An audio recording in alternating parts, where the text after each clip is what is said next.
Shimshilobis 21 დღე რუსთაველის გამზირზე ქართული ოცნების რუსულ დიქტატურას აპროტესტებს 8 ადამიანი, რომელთა შორის პოლიტიკოსი გედევან ფოფხაძე და აქტივისტები არიან. მთავარი მოთხოვნები პოლიტიკური პატიმრების გათავისუფლება და ახალი სამართლიანი არჩევნების ჩანიშვნა. აქცია პროტესტის უკიდურესი ფორმით კვლავ ოცნების ჯანდაცვის სამინისტროს დემონსტრაციული გულგრილობის ფონზე მიმდინარეობს. მარიკა ბოლქვაძე გვერდება პირდაპირ ეთერში. მარიკა, ამ ბოლო წუთებში ხომ არ გამოჩენილა ადგილზე სასწრაფო დახმარების მანქანა, რასაც მოშიმშილეები ითხოვენ. ნარაცოფო არ გამოჩენილა სასწრაფო სამედიცინო დახმარების არც ერთი ჯგუფი მიმდებარე ტერიტორიაზე. უწყოთი პროტესტის პარალელურად კი 21 დღეა 8 მოქალაქე შიმშილობის უკიდურეს ფორმას მიმართავს.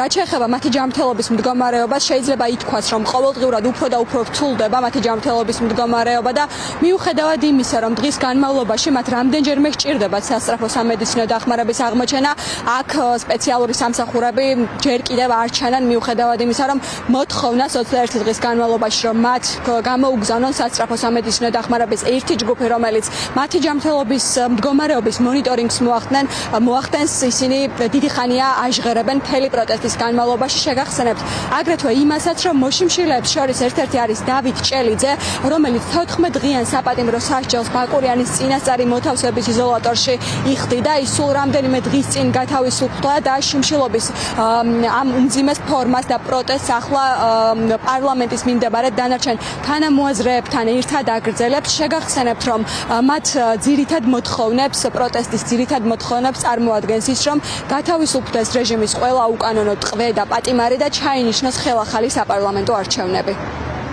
ჩვენ გვინდა ყველამ დაინახოს ის, რომ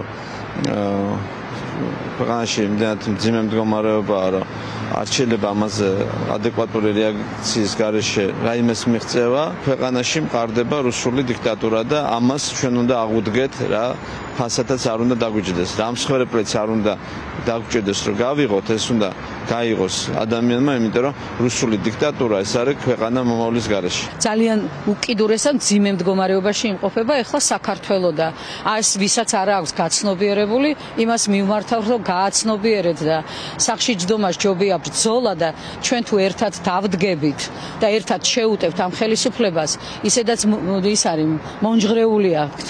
არსად არავინ არ ცნობს და ძალიან ცუდი რეპუტაცია აქვთ ამათ. ერთადერთი ხსნა ჩვენი არის სანქციები აი ამ ბრძოლასთან, შეუწყვეტელ ბრძოლასთან ერთად, რომ ესენი ჩამოიშალონ საბოლოოდ. ქალაქი უნდა ააშენონ, ორი და რა პირობებში უნდა ააშენონ, ეს საზოგადოებამ უნდა იცოდეს.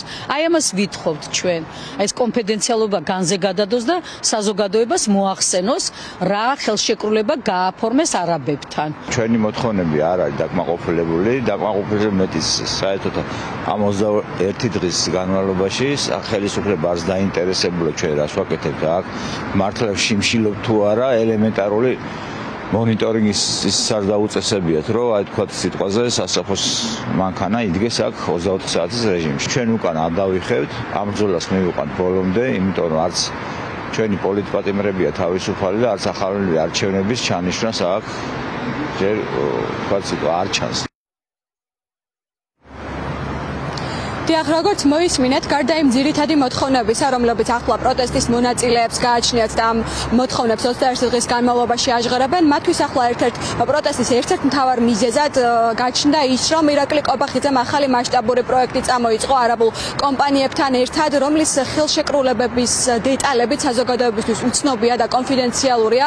პროტესტის მონაწილეები ახლა პარლამენტის მიმდებარე ტერიტორიაზე ყოველდღიურ რეჟიმში აპირებენ, რომ შეაგროვონ ხელმოწერები, რომლებსაც შემდგომში კანცელარიაში შეიტანენ, მოთხოვნით, რომ გასაჯაროვდეს ყველა დეტალი პროექტის შესახებ. აგრეთვე მიიჩნევენ იმას, რომ მათი შიმშილობა საერთაშორისო მნიშვნელობისაც არის იმ კუთხით, რომ ყოველდღიურ რეჟიმში აწვდიან ინფორმაციას ჩვენ საერთაშორისო პარტნიორებს იმის თაობაზე, თუ რა ხდება ქვეყანაში და რას აკეთებს ქართული ოცნების რეჟიმი საქართველოში. ისინი ფიქრობენ, რომ მათი შიმშილობის აქტი აგრეთვე დააჩქარებს საერთაშორისო პარტნიორებისგან ქართული ოცნების წინააღმდეგ დასაწესებელ სანქციებს და გაამკაცრებს უფრო მეტად შეზღუდვებს. ისინი არ აპირებენ შიმშილობის შეწყვეტას, მანამ სანამ არ შესრულდება მათი ყველა მოთხოვნა.